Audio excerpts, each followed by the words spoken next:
So I have a bit of work to do in the gardens this morning. The tomatoes plants. Aw, dang it! Cripes!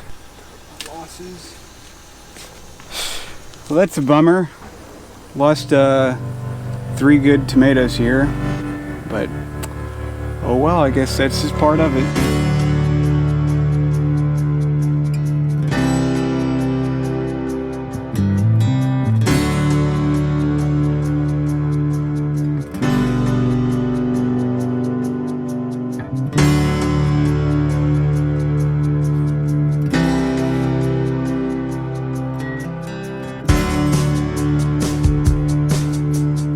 So the tomato plants have really grown. They've just grown a lot, and I've been trying to keep up with supporting them and those types of things. It's been a bit of a struggle. I need to figure out a different support system next year. This year I just kind of went with it and winged it a little bit, and because I just wasn't sure how I was going to support them all. But this morning I need to support them a little bit, and then I need to add I'm adding some compost, food scraps essentially, to our garden boxes.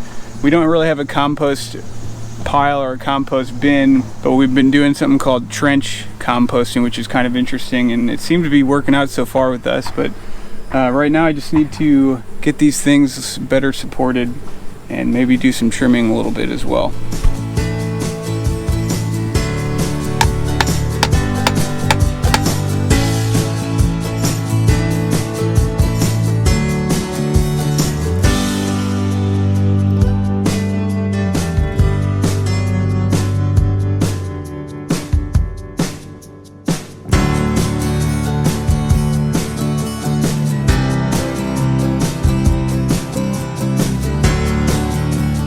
These 2 tomato plants right here, so this one and this one, were actually propagated. They were big stems that broke off this big tomato plant, and I heard that you could propagate those by basically sticking that stalk where it broke off down into the ground, keep it watered, and it'll grow into another tomato plant. Check out those roots, John Perry.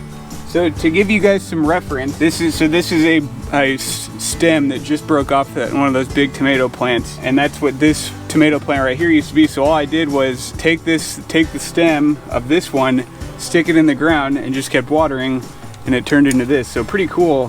The root system, it's already established. That's pretty crazy. Right, so now I'm going to start the trench composting thing, and it's really as simple as it sounds. You just dig a trench, drop your food scraps in, bury it. I don't know the exact depth you're supposed to do it. I try to bury the food scraps about 8 inches deep into the ground. It seems to be doing just fine. The food scraps seem to be breaking down.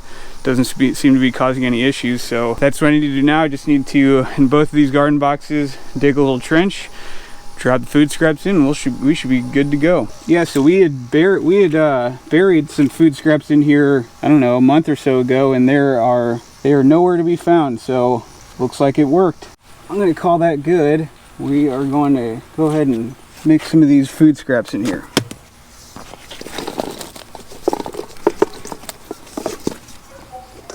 So this is just the rind of watermelon, and I tried to cut it up fairly small, not terribly small. Just the smaller you make it, the more surface area there is for microorganisms to break it down, so the faster it'll actually break down. So that's just why I cut it down. I'm sure you don't have to. Just the smaller the pieces you put in here, the quicker it's going to break down.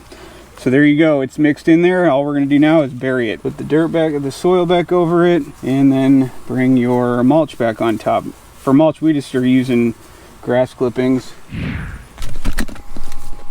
All right, so this garden bed's done, and we still have a little bit of food scraps left over.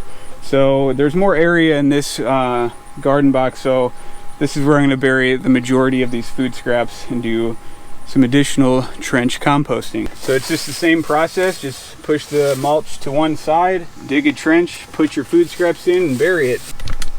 So this obviously isn't ideal to do like all of your food scraps all week long, every week, because obviously you're only limited to the amount of space you have in your garden beds to actually do trench composting. But at least at a minimum, it gives you the ability to compost some of your food scraps and add some nutrients to your garden bed. So just another alternative that we wanted to do, just because we find ourselves having so much food scrap waste that we wanted to kind of find a way to reuse it rather than just throwing it in the trash, which ultimately just goes in the landfill. So it's just a good option for you if you're wanting to figure out a way to use some food scraps but don't necessarily have a composting bin or composting pile.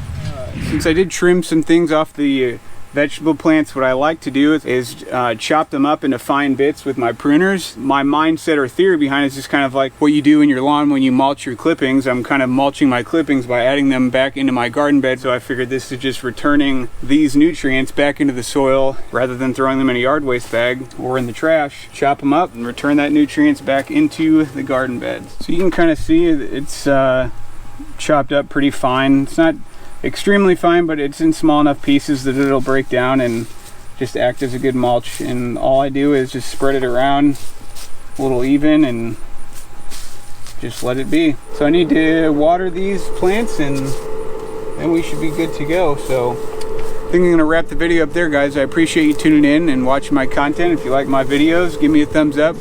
Be sure to subscribe if you haven't already, and if you have any questions or comments, leave those in the comment section below. I'll see you guys in the next video.